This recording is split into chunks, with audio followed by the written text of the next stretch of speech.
দৃষ্টিভঙ্গি বদলে দেবে আপনার পরিপ্রেক্ষিত। সান ফ্রান্সিসকোর ইস্ট বে এলাকায় আমি যখন রিয়েল এস্টেটে ছিলাম তখন কাজ করতাম অত্যন্ত অল্প সংখ্যক মানুষের সাথে।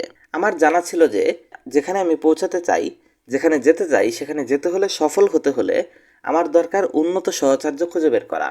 আমার দৃষ্টি থাকতো একটা উৎকৃষ্ট বাড়ির দিকে। আমি নিজেকে সবসময় প্রশ্ন করতাম, এই বাড়িগুলোর কোনো একটি যদি কেউ আমাকে দেয় তাহলে আমি কোনটি নিব। আমার সবসময় উত্তর আসতো ওই সুন্দর নীল বাড়িটা। ওই বাড়িটার জায়গাটা ছিল খুব চমৎকার, সবগুলোর মধ্যে এটা ছিল সেরা। একদিন সকালে আহার করে বাড়ি ফেরার পথে চোখে পড়ছিল একটা ওপেন হাউস সাইন। বাড়ি বিক্রির সাইন দেখে আমি চিন্তা করলাম, খোঁজ নিয়ে দেখা যাক, বিষয়টা মজার হবে। চূড়ার উপরে সরু পথ ধরে আঁকাবাঁকা চলার পর আমি অনুসরণ করছিলাম। আরেকটা সাইন নিয়ে যাচ্ছিল আমাকে আরেকটা সাইনের দিকে। অবশেষে পাহাড়ের একেবারে শীর্ষে পৌঁছালাম এবং বিজ্ঞপ্তি দেয়া বাড়িটা দেখতে পেলাম। ভেতরে প্রবেশ করে সাগর বরাবর জানলার সামনে দিয়ে আমি তাকিয়ে দাঁড়ালাম। আমি হেঁটে হেঁটে ব্যালকনিতে চারদিকে দেখলাম। উপলব্ধি করলাম এটা সেই বাড়ি যেটি আমি বহু বছর ধরে দেখছিলাম। হ্যাঁ, এটা ছিল সেই নীল বাড়িটা। আমি তাৎক্ষণিক সেখানেই চুক্তিপত্রের সিদ্ধান্ত নেই। স্বপ্নের বাড়িটা এখন আমার। পাহাড়ের উপর সেই বাড়িগুলো দেখার পর আমার উচ্চাকাঙ্ক্ষা প্রবল হয়ে উঠেছিল, আর আমার স্বপ্নগুলো প্রসারিত হয়েছিল। ফলে আগের চেয়ে আরো কঠিনভাবে আমি কাজ করছিলাম। কিন্তু সেটা কখনো সম্ভব হবে বলে আমি মনে করিনি, যাতে আমার স্বপ্নগুলো সত্যি হয়ে ওঠে। আর তাই হয়েছে। আমার হৃদয়ের গভীরে যে স্বপ্ন আছে তা হয়তোবা আপনি যে পরিবেশে রয়েছেন এর চাইতে অনেক বড়। এই স্বপ্ন পূরণ করতে হলে আপনাকে পরিবেশের বাইরে যেতে হবে। একটা ছোট পাত্রে একটা চারা গাছ লাগানোর মতো। শেকড় আবদ্ধ হয়ে গেলে গাছটি বড় হতে পারবে না। বিশাল একটি গাছ পরিপূর্ণতা পেতে হলে বড় জায়গার প্রয়োজন হবে। চারাটার দরকার হবে অনেক জায়গা। আপনার সফলতার বিষয়টিও তেমন। যখন আপনার পরিবেশ নিয়ে কথা বলা হয় তখন কেবল যেখানে আপনি বসবাস করছেন সেখানকার কথাটাই উল্লেখ হচ্ছে না, চারপাশে ঘিরে যা রয়েছে সবকিছু উল্লেখ হচ্ছে। প্রথম কথা, আপনার জীবনের যাবতীয় বিশৃঙ্খলা দূর করা। সফলতাকে সহায়তা করবে এমন একটি পরিবেশ সৃষ্টি করা। অসম্পূর্ণ কাজ আপনাকে পেছনের দিকে নিয়ে ডাকতে পারে। সুতরাং আপনি আজ সম্পূর্ণ করতে পারবেন কি কি তার ব্যাপারে চেষ্টা করুন।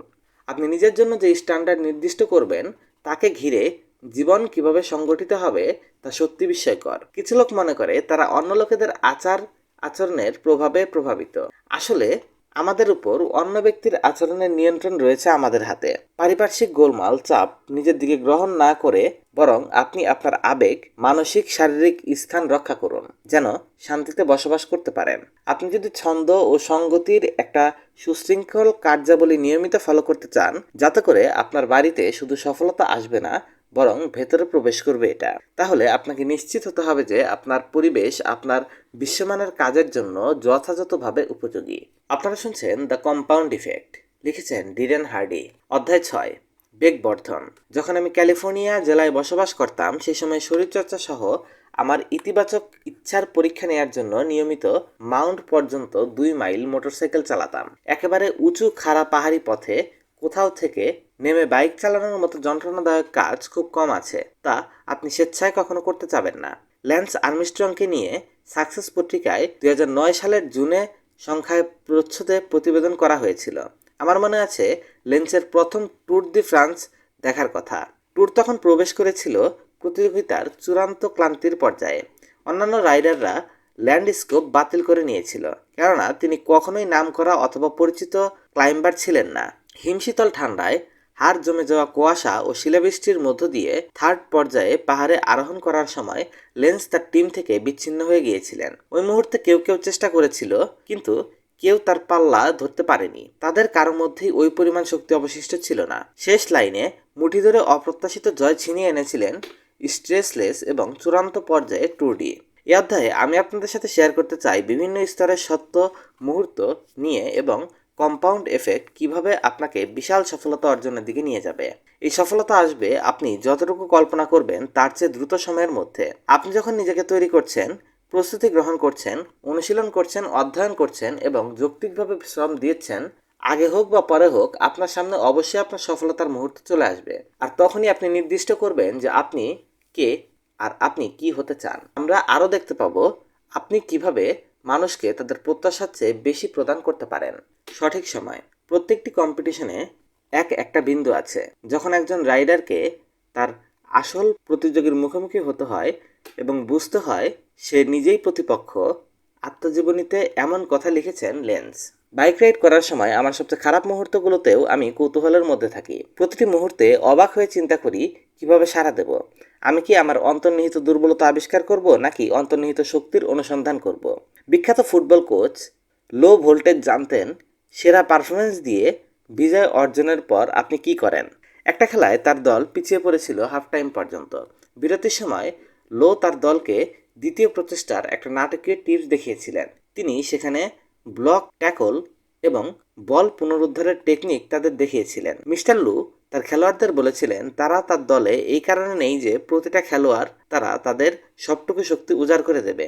তিনি বলেছিলেন তারা তার দলে এই জন্য রয়েছে কারণ প্রত্যেক খেলোয়াড় গুরুত্বপূর্ণ অতিরিক্ত পরিশ্রম দেওয়ার যোগ্যতা রাখার কারণে। অর্থাৎ তারা প্রত্যেক খেলোয়াড় নিজ নিজ জায়গায় সর্বোচ্চ যে পারফরমেন্স করতে পারে তার চাইতে আরও বেশি কিছু দিতে হবে। তিনি এখানে বোঝাতে চেয়েছেন আপনার সেরা শক্তি বিনিয়োগ করার পর অতিরিক্ত যে শ্রম আপনি দিতে পারেন সেটাই আপনার সাথে অন্যদের পার্থক্য তৈরি করে দেয়। বিরতির পর তার দল জয়লাভ করেছিল। আপনিও এভাবেই জয়লাভ করুন। মোহাম্মদ আলী ছিলেন সর্বকালের সেরা মুষ্টিযোদ্ধাদের মধ্যে অন্যতম। তিনি বিশ্বের সেরা ছিলেন শুধু তার গতি এবং সাবলীল দ্রুততার জন্যই নয়, এজন্য তার কৌশলও ভূমিকা রেখেছে। 1974 সালে 30 ডিসেম্বর মোহাম্মদ আলী তার হেভিওয়েট চ্যাম্পিয়নশিপ পুনরুদ্ধার করেন। র্যাম্বল ইন দ্য জঙ্গল নামে পরিচিত বক্সিং ইতিহাসে সর্ববৃহৎ একটি আপসেট ঘটিয়ে জর্জ ফারম্যানকে পরাজিত করেন মোহাম্মদ আলী, যেখানে কেউ, এমনকি মোহাম্মদ আলী দীর্ঘদিনের সমর্থক ওয়াইল ক্যাসেল পর্যন্ত বিশ্বাস করতে পারেনি যে মিস্টার আলীর চ্যাম্পিয়ন হওয়ার সুযোগ রয়েছে। এর আগে ফ্রেজিয়া এবং ক্যানন পরাস্ত করেছিলেন আলীকে, আর তাদের দুইজনকে মাত্র দ্বিতীয় রাউন্ডেই নকআউট করে দিয়েছিলেন জর্জ ফোরম্যান। সেখানে আলী তার সঙ্গে চ্যাম্পিয়ন হবে এটা আশাতীত ছিল না, কিন্তু আলীর কৌশল তাকে বিজয় ছিনিয়ে আনতে সাহায্য করে। আলীর মধ্যে ছিল স্থির থাকার দুর্দান্ত স্বভাব ও শক্তি। সে জানতেন যদি দেয়ালে পিঠ থেকে ফোরম্যানকে টেনে আনতে পারেন তখন তিনি সুবিধাটা নিতে পারবেন। একসময় আলীর এই কৌশল রোপ এ ডোপ হিসেবে আখ্যায়িত হয়ে থাকে। প্রতিযোগিতার মধ্যে দিয়ে আলী ঠেস দিয়ে লাগিয়ে দাঁড়িয়েছিলেন দড়ির উপর। তিনি শুধু চেহারা রক্ষা করেছিলেন। সপ্তম রাউন্ড পর্যন্ত শত শত বক্সিং মেরেছিল ফোরম্যান। যখন অষ্টম রাউন্ড চলে আসে ফোরম্যান তখন পরিশ্রান্ত হয়ে পড়েছিল, দেয়ালে তার পিঠ ঠেকে গিয়েছিল, আর তখনই তাকে রিংয়ের মাঝখানে ধরাশায়ী করেছিলেন আলী। কন্ডিশন যখন ইতিবাচক থাকে তখন সবকিছু সহজ মনে হয়, তখন মনোযোগ বিক্ষিপ্ত হয় না, কিন্তু কিছুটা বিঘ্ন ঘটায়, এমনকি প্রলোভনের মুখোমুখিও হতে হয় না। পথে কোনো ধরনের গোলমাল দেখা দেয় না। জিম রন বলতেন, কামনা করবেন না বিষয়গুলো সহজ হোক, কামনা করুন নিজেকে উত্তম করার। শৃঙ্খলা, রুটিন, ছন্দ এবং সঙ্গতির মাধ্যমে যখন দেয়ালে পিঠ ঠেকে যাবে তখন আপনি আপনার পুরনো অহংবোধ থেকে নিজেকে পৃথক করে নিচ্ছেন বলে জানবেন। তাই আপনাকে খুঁজে নিতে হবে আপনার নতুন শক্তিশালী বিজয়দীপ্ত ইচ্ছাকে। চেষ্টা বাড়াতে থাকুন। আমার কাছে আপনার জন্য একটা ভালো সুযোগ রয়েছে। সাধারণত শৃঙ্খলা আচরণ পর্যায়ক্রমে কিভাবে কম্পাউন্ড হবে এবং আপনার জন্য বিস্ময়কর শক্তি ফলাফল নিয়ে আসবে সে সম্পর্কে আমরা আলোচনা করব। আপনি যদি এই প্রক্রিয়াতে গতি বাড়াতে থাকেন এবং আপনার ফলাফলকে বহুগুণ বাড়াতে আগ্রহী হয়ে থাকেন তাহলে আমি আপনাকে দেখাতে চাই সামান্য বেশি আরেকটু চেষ্টা আপনার ফলাফলকে কিভাবে আরও ইতিবাচকভাবে সামনে এগিয়ে নিতে পারে। মনে করুন আপনি ভারোত্তোলনের ট্রেনিং করছেন। আপনার রুটিনে রয়েছে 12 বার নির্দিষ্ট পরিমাণ ওজন নিয়ে পুনরাবৃত্তি করা। এখন যদি আপনি বারবার করেন তাহলে আপনার পরিকল্পনার প্রত্যাশা পূরণ করছেন। অবশ্যই চমৎকার কাজ করে। নিয়মিত এই কাজ সঙ্গতিপূর্ণভাবে করতে থাকলে এবং এই শৃঙ্খলা নিয়মিত বজায় থাকলে একটি শক্তিশালী ফলাফল চলে আসবে। এরপরও একটা কথা থেকে যায়, আপনি রুটিন অনুযায়ী বারবার করছেন, কিন্তু তার সাথে আরও 3 বার বা 5 বার যোগ করুন। একসময় দেখবেন সেই সেটের উপর আপনার প্রভাব হয়ে যাবে কয়েক গুণ বেশি। আপনার কর্ম সম্পাদন শুধু যে কিছু পুনরাবৃত্তি যোগ করছে তা কিন্তু নয়। আপনি যখন আপনার কাজ শেষ করার দিকে এগিয়ে যাবেন তখন দেখবেন আপনার ফলাফল কয়েক গুণ বেড়ে যাবে। আর্নল্ড শোয়ার্জনেগার একটা ভারোত্তোলন ট্রেনিং পদ্ধতিকে বিখ্যাত করেছিলেন যাকে বলা হয় চিচিং প্রিন্সিপাল। নিখুঁত কৌশলের জন্য আর্নল্ড শোয়ার্জনেগার ছিলেন খুবই জেদি একজন মানুষ। তিনি মনে করতেন যে নিখুঁত ফর্মে আপনার সর্বোচ্চ সংখ্যক লিফট সম্পন্ন হয়ে গেলে আপনার কবজি ঠিক করে নেয়া অথবা অন্যান্য পেশি ঠিক করে নিতে পিঠ বাঁকানোর ফলে আপনি আরও 5 বা 6 বার পুনরাবৃত্তি করতে পারবেন, যেটা সেই সেটের ফলাফলের ক্ষেত্রে উল্লেখযোগ্য উন্নতি এনে দেবে। আপনি যদি একজন ডাক পিয়ন অর্থাৎ পোস্টমাস্টার হয়ে থাকেন অবশ্যই আপনার অভিজ্ঞতা আছে। আপনাকে প্রতিদিন সেট করার লক্ষ্যে পৌঁছাতে হয়। আপনি যন্ত্রণা অনুভব করতে পারেন, দেয়ালের কাছে পৌঁছে যান। আপনি আরও একটু এগিয়ে যেতে চেষ্টা করুন।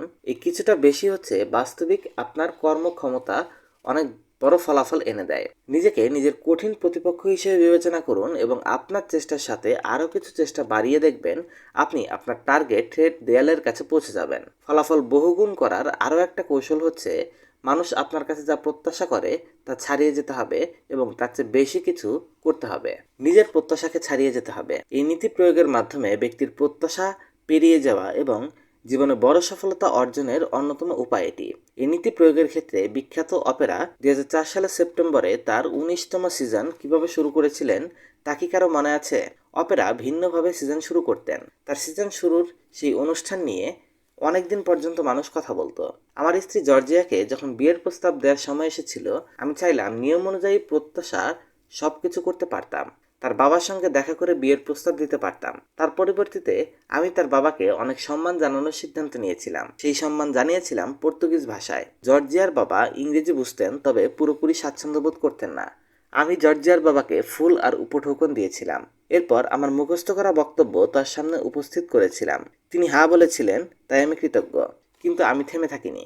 যখন সেখান থেকে ফিরে আসি এবং পরবর্তী 2 দিন আমি জর্জিয়ার চাচাদের প্রত্যেককে ফোন করেছিলাম এবং তাদের কাছে আশীর্বাদ চেয়েছিলাম। কয়েকজন সহজভাবে নিয়েছিল, অন্যরা বলেছিল তোমাকে সেটা অর্জন করতে হবে। মূল কথা হচ্ছে জর্জিয়া আমাকে পরে বলেছিল যে আমি কিভাবে তার বাবার প্রতি সম্মান প্রদর্শন করেছি আর কিভাবে তার সব ভাইদের সম্মান প্রদর্শন করেছি, আমার প্রস্তাব কিভাবে দিয়েছি, সেটাই ছিল গুরুত্বপূর্ণ বিষয়। যদিও এখানে আমাকে বেশি পরিশ্রম করতে হয়নি, তবে অতিরিক্ত চেষ্টার এই ফলাফল ছিল অসাধারণ, অসামান্য। সাকসেসের প্যারেন্ট কোম্পানি ভিডিও প্লাস এলপির এর মালিক স্টুয়ার্ট জনসন। তিনি প্রচুর অর্থ এবং 22 বছরের খ্যাতি বিনিয়োগ করেছিলেন যখন সাকসেস পত্রিকায় success.com ও সাকসেস মিডিয়ার অন্যান্য সম্পদ কিনে নেয়ার সিদ্ধান্ত নিয়েছিলেন। স্টুয়ার্ট ব্যক্তিগতভাবে সাকসেস ফাউন্ডেশনের প্রকাশক ও ব্যবস্থাপনার পুঁজি বিনিয়োগ করেছিলেন। প্রথম বছর কয়েকজন ভালো বন্ধুর সহযোগিতা নিয়ে 1 মিলিয়নেরও বেশি বই বিতরণের জন্য তহবিল গঠন করেছিলেন স্টুয়ার্ট। বর্তমানে বই বিতরণের এই সংখ্যা বেড়েই চলেছে। নতুন ফাউন্ডেশনের জন্য তহবিল জোগাড় ছাড়াও স্টুয়ার্ট আগেই প্রচুর পরিমাণ অর্থ বিনিয়োগ করে বড় বেশি ঝুঁকি নিয়ে ফেলেছিলেন। কিন্তু অতিরিক্ত অবদান রাখায় এবং নিবেদিত প্রাণ থাকায় তার অঙ্গীকারের বিস্তৃতি বহুগুণ বেড়ে গিয়েছিল। তার সম্মান বেড়েছিল অংশীদারদের মধ্যে, সংবাদ মাধ্যমে, সমকক্ষ ব্যক্তি এবং তার স্টাফদের কাছে। তিনি প্রত্যাশার চাইতে অনেক বেশি কাজ করেছিলেন। জীবনের কোনো এক পর্যায়ে প্রত্যাশার চাইতে বেশি করতে পারেন, অথবা কোথায় আপনি যেতে পারেন চমৎকার অথবা ওয়াও বলার জন্য। এজন্য আপনাকে অনেক বেশি চেষ্টা কষ্ট করতে হয় না। ছোট ছোট অতিরিক্ত কাজ আপনার ফলাফল বহুগুণ বাড়িয়ে দেয়। মনে করুন আপনি মোবাইল করছেন, আপনার ক্লায়েন্টদের সেবা দিচ্ছেন, আপনার টিমকে কাজের স্বীকৃতি দিচ্ছেন, আপনার জীবনসঙ্গীর প্রশংসা করছেন, জগিং করতে যাচ্ছেন, একটা ডেট নাইটের পরিকল্পনা করছেন, আপনার সন্তানদের সময় দিয়েছেন। যাই হোক না কেন, তার সাথে সামান্য কী কী জিনিস যোগ করতে পারেন যা প্রত্যাশা অতিক্রম করবে এবং আপনার ফলাফলকে আরও বেশি গতি দেবে, সেই ব্যাপারে চিন্তা করুন। অপ্রত্যাশিত কিছু করুন। আমি স্বভাবগতভাবেই একজন বিরুদ্ধবাদী। সবার কাছে যা কিছু জনপ্রিয়, আমার কাছে সেটা গতানুগতিক। আমার কাছে এসব সাধারণ বিষয়। আমি কেবলমাত্র অনন্য, সাধারণ, ব্যতিক্রম কিছু পছন্দ করি। যেমন সবাই বড়দিনে কার্ড পাঠায়। যেহেতু সবাই শুভেচ্ছা কার্ড পাঠায়, এখানে যেমন আনন্দের কিছু থাকে না, তেমন কোনো প্রভাবও পড়ে না। তাই আমি এর পরিবর্তে থ্যাঙ্কস গিভিং কার্ড পাঠাতে পছন্দ করি। দেখা যাচ্ছে অনেকেই আমার ভিন্ন রকম থ্যাঙ্কস গিভিং কার্ড পাওয়ার কারণে বেশি পুলকিত হয়। রিচার্ড ব্রানসন নিজের কেরিয়ার গড়েছিলেন অপ্রত্যাশিত কাজ করার মাধ্যমে। প্রতিটা স্ট্যান্ড দুঃসাহসিক, ভীতিকর ও শেষটার চাইতে বেশি অপ্রত্যাশিত চ্যালেঞ্জ গ্রহণ করেছেন। প্রত্যাশিত প্রেস রিলিজ দিতে পারতেন, একটা দুটো প্রেস কনফারেন্স করতে পারতেন, কিছু আড্ডা পার্টি করতে পারতেন, একটি দিনকে জমজমাট করে রাখতে পারতেন। কিন্তু তিনি তেমনটা না করেই বিস্ময় সৃষ্টি করেন। পণ্য উদ্বোধন করার জন্য অন্যান্য কোম্পানির সমান সময় অথবা আরও কম সময়ে তিনি নিতেন। তিনি কাজটা করতেন কিছুটা ভিন্ন স্টাইলে। প্রতিনিয়ত অতিরিক্ত কর্ম উদ্যোগের জন্য বেশি অর্থ বা শক্তি ব্যয় করতে হয় না। আমি যখন রিয়েল এস্টেট কোম্পানিতে ছিলাম, প্রত্যেকেই বাতিল লিস্টিংয়ের জন্য আবেদন করত। আমি তাদের দরজায় হাজির হয়ে তাদের হাতে একটা আলাদা লেখা সাইন বিতরণ করতাম। দরজা খুলে বলতাম, আপনি যদি এই লিস্টিং নেয়ার জন্য আমাকে নিযুক্ত করেন, তখন এটার প্রয়োজন হবে। এই কাজ করতে যাতায়াতের জন্য গাড়ি ব্যবহার করতে হতো আমাকে, এবং গ্যাস ট্যাঙ্ক ভর্তি করতে হতো আমাকে, এবং গ্যাস ট্যাঙ্ক ভর্তি করতে যে পরিমাণ টাকা খরচ হতো তার বিনিময়ে আমার লিস্টিং পাওয়ার সম্ভাবনা অনেক গুণ বেড়ে যেত। বন্ধু অ্যালেক্স একটা বড় কাজের চাকরির আবেদন করেছিল। সে বসবাস করে ক্যালিফোর্নিয়া আর কাজটা হচ্ছে বস্টন শহরে। সর্বশেষ 12 জন প্রার্থীর মধ্যে সে ছিল একজন। যারা স্থানীয় প্রার্থী তাদের সরাসরি ইন্টারভিউ নেওয়ার ব্যবস্থা করলো কোম্পানিটি, আর যারা স্থানীয় নয় তাদের ভিডিও কনফারেন্সের মাধ্যমে ইন্টারভিউ নেওয়ার সিদ্ধান্ত নেওয়া হয়। অ্যালেক্স তার ভিডিও ইন্টারভিউতে অ্যাটেন্ড করার জন্য একটা ওয়েব ভিডিও ক্যামেরা কিভাবে সহজে কনফারেন্স করবে তার পরামর্শ চাইল। আমি তার কাছে জানতে চাইলাম, চাকরিটা কি তোমার খুব বেশি প্রয়োজন? অ্যালেক্স জানালো এটা তার স্বপ্নের চাকরি। ওই কাজ করার প্রস্তুতি নিতেই সে 45 বছর ব্যয় করেছে। আমি তাকে বললাম, তাহলে তুমি এখনই একটা বিমানে চড়ে বসো এবং সরাসরি ইন্টারভিউ বোর্ডে হাজির হও। অ্যালেক্স বলল, দরকার নেই, তারা ইন্টারভিউয়ের জন্য চূড়ান্তভাবে 3 জনকে বাছাই করবে। আমি তাকে বললাম, তুমি যদি ওই চূড়ান্ত 3 জনের মধ্যে একজন হতে চাও তাহলে অপ্রত্যাশিতভাবে এবং ভিন্ন কিছু করে দেখাও, যাতে তোমাকে অন্য সবার চাইতে আলাদাভাবে চিহ্নিত করা যায়। তুমি দেশের এক প্রান্ত থেকে আরেক প্রান্তে উড়ে যাও এবং সরাসরি সেখানে হাজির হও। এভাবে তুমি কোম্পানির কাছে একটা বিশেষ বার্তা তৈরি করতে পারবে। অ্যালেক্সকে আমি সেইভাবে কাজ পাওয়ার জন্যই পরামর্শ দিয়েছিলাম, সমস্ত বিরতি পরিত্যাগ করতে হবে, সম্ভাব্য সমস্ত দিক থেকে চেষ্টা এবং অবিরামভাবে সেটা করতে হবে। আমি ওকে বলেছিলাম, কোম্পানির যারা সিদ্ধান্ত গ্রহণ করবে তাদের উপর গবেষণা করো, খুঁজে বের করো তাদের আগ্রহ, তাদের শখ, তাদের বাচ্চাদের, স্ত্রীদের এবং প্রতিবেশীদের সম্পর্কে। তারা পছন্দ করতে পারে এমন সব বই, ম্যাগাজিন, আর্টিকেল, উপহার এবং অন্যান্য জিনিস পাঠাও। জানতে চাইলেও তারা হয়তো মনে করবে তুমি তাদের তেল দেওয়ার চেষ্টা করছো, কিন্তু তারা তোমার বুদ্ধি এবং সৃজনশীলতার প্রশংসা করবে। তুমি নিশ্চিতভাবে তাদের মনোযোগ আকর্ষণ করতে পারবে, এমনকি তুমি তাদের সম্মানও আদায় করতে পারবে। যাই হোক, শেষ পর্যন্ত অ্যালেক্স আমার পরামর্শ গ্রহণ করেনি এবং তার চাকরিটাও হয়নি। এমনকি শেষ 3 জনের মধ্যেও সে ছিল না। আমি এটা নিশ্চিত, ওই প্রতিষ্ঠান যাকে নিয়োগ দিয়েছিল তাদের চেয়ে 1000 গুণ যোগ্য ছিল অ্যালেক্স। কিন্তু অ্যালেক্স সেরকম একটা ইমপ্রেশন তৈরি করতে ব্যর্থ হয়েছিল, তাই একটা স্বপ্ন তার হাতছাড়া হয়ে গেল। কখনো কখনো সমাজে অপ্রত্যাশিত কাজ করার জন্য আমাদের মনোযোগ সেদিকে দিতে হয়, যাতে করে মানুষ আমাদের কথা মেনে নেয়। আপনার যদি কোনো আদর্শ থাকে যা মানুষ গ্রহণ করার জন্য অথবা তাদের মনোযোগ আকর্ষণ করার জন্য ভিন্ন কিছু করার দাবি রাখে, তাহলে যা করার তাই করুন। অপ্রত্যাশিত কোনো কাজ যদি হয় সেটা করুন, মানুষকে আকৃষ্ট করুন। হতে পারে সেটা আপনার কাছে সামান্য দুঃসাহসের কাজ। প্রত্যাশার চেয়ে ভালো কিছু করতে হবে। আরেকটা অলাভজনক সংগঠন ইনভিজিবল চিলড্রেন। এখানে আমি একজন অন্যতম প্রধান নির্বাহী। উগান্ডা এবং কঙ্গোয় যেসব শিশুকে অপহরণ করা হয়েছে এবং যুদ্ধে ব্যবহার করা হয়েছে তাদের উদ্ধার করে সুস্থ জীবনে ফিরিয়ে আনার জন্য এই সংগঠন কাজ করে। সংগঠনটি তাদের কাজের পক্ষে সচেতনতা সৃষ্টির জন্য 100টি শহরে দ্য রেস্কিউ নামে একটা ইভেন্ট পরিচালনা করছে। এতে 8 লাখ তরুণ শিবির করে অনশন করছে, যতক্ষণ না কমিউনিটির বড় নেতারা এসে তাদের উদ্ধার করছে। এভাবে তাদের সমর্থন আদায় হয়েছে এবং 4 দিন পর প্রতিটা শহরেই উদ্ধার করা হয়েছিল তাদের সমর্থন। ইউএস সিনেটর টেড কেনেডি ও জন কেরি, ভ্যাল কিলম্যান, ক্রিস্টেন বেল এবং আরও অনেকে উপস্থিত হয়েছিলেন 99টি শহরের এসব শিবিরে। আর যে শহরটি বাকি ছিল সেটি শিকাগোতে। সেখানে দরকার ছিল অপেরাকে। 6 দিন পরেও অপেরার দেখা মিলল না। চতুর্থ দিনে তার স্টুডিও ঘিরে ধারাবাহিক মিছিলের আয়োজন করা হয়। পরদিন তারা 24 ঘন্টা নাচ গান শুরু করেছিল। এরপর ষষ্ঠ দিন খারাপ আবহাওয়া আর বৃষ্টি সহ্য করে 5 শতাধিক অংশগ্রহণকারী ঘিরে ফেলল অপেরার স্টুডিও এবং হাতে পোস্টার নিয়ে চুপ করে দাঁড়িয়ে রইল। তারা এটা শুরু করেছিল রাত 3:30 থেকে। সেই সকালে অপেরা বেরিয়ে এলেন হার্পো স্টুডিও থেকে।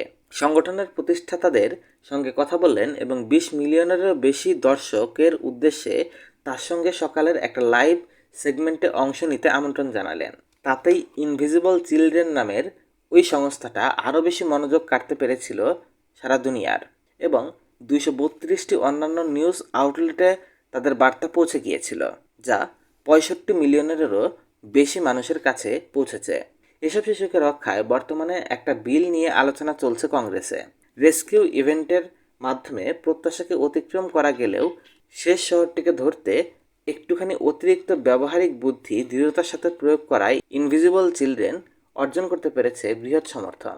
এমনকি ফলাফল বৃদ্ধি পেয়েছে বহুগুণ। আপনি আপনার প্রত্যাশার সীমানা খুঁজে বের করুন এবং তা অতিক্রম করুন। উদাহরণস্বরূপ, যে কোনো ইভেন্টের বেলায় পোশাকের মান নিয়ে আমি যাই চিন্তা করি না কেন সবসময় এক পা এগিয়ে থাকতে পছন্দ করি। আমি অনুষ্ঠানের জন্য যেমন উপযোগী পোশাক বলে ধারণা করি, তার চেয়ে ভালো পোশাক পরার ব্যাপারে আমি ভুল করি না। এটা সহজ, আমি জানি, কিন্তু এই একটা পন্থাই আমি নিজের স্ট্যান্ডার্ড পূরণ করার চেষ্টা করি এবং প্রত্যাশার চেয়ে আরও একটু বেশি করার চেষ্টা করি। বড় কোনো কোম্পানির জন্য গুরুত্বপূর্ণ কোনো কিছু মিটিং তৈরি করার ক্ষেত্রে প্রস্তুতির সময় আমি বেশি সময় ব্যয় করি। তাদের সংগঠন, পণ্য, বাজার এবং তাদের প্রত্যাশা সম্পর্কে ধারণা নেওয়ার চেষ্টা করি। আমার লক্ষ্য হচ্ছে তারা যা প্রত্যাশা করে তার চেয়ে বেশি কিছু করা, এবং এই কাজ আমি করি নিয়মিত প্রস্তুতির মাধ্যমে। প্রত্যাশার চাইতে ভালো করলে সেটা আপনার খ্যাতির একটা বড় অংশে পরিণত হয়। একজন সিইওর সঙ্গে আমি কিছু কাজ করেছিলাম, যার চিন্তা ছিল চুক্তিতে উল্লেখ করা তারিখের কয়েকদিন আগেই তার ভেন্ডর এবং সাপ্লায়ার সহ সবার অর্থ পরিশোধ করা। পরের মাসের পারিশ্রমিকের জন্য চলতি মাসের 27 তারিখের দিকে তার কাছ থেকে চেক পেয়ে আমি সর্বদাই উৎসাহিত হতাম। এ ব্যাপারে যদি জানতে চাইতাম, তিনি বলতেন, টাকা তো একই, কিন্তু এতে যে বিস্ময় আর শুভকামনা পাওয়া যায় তা অপরিসীম। স্টিভ জবসকে আমি এত পছন্দ করি কারণ হলো সাকসেস পত্রিকার প্রচ্ছদে আমরা যত মানুষের ফিচার পড়েছি তাদের মধ্যে জবস আমার কাছে অন্যতম।